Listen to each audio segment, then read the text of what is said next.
რუსთავის კულტურისა და დასვენების პარკში საჩსურაო აუზი მოეწყო. მოხდა შიდა კომუნიკაციების და შეღებითი სამუშაოების ჩატარება, წყლის ჩასხმა ხვალისთვის იგეგმება.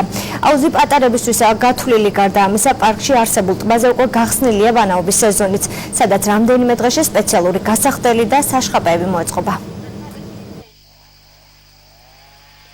აღადგინეთ ჩვენ კიდევ ერთი ბასეინი პატარა ბავშვებისთვის შეივსება სასმელი წყლით, მზის ენერგიით გათბება, ეს აპრობირებულია ჩვენი პარკისთვის. ხშირად ჩადიოდნენ ხოლმე იმ ბასეინში ბავშვები სანამ წყობიდან გამოვიდოდა, დღესაც კითხულობენ ძალიან ხშირად. ტბაზე მოიხსენებათ გახსნილია სავანაო სეზონი. პლაჟის მიმდებარე ტერიტორიაზე მონტაჟდება ჩვენს მიერ შექმნილი გასახდელები თავის საშხაპეებით.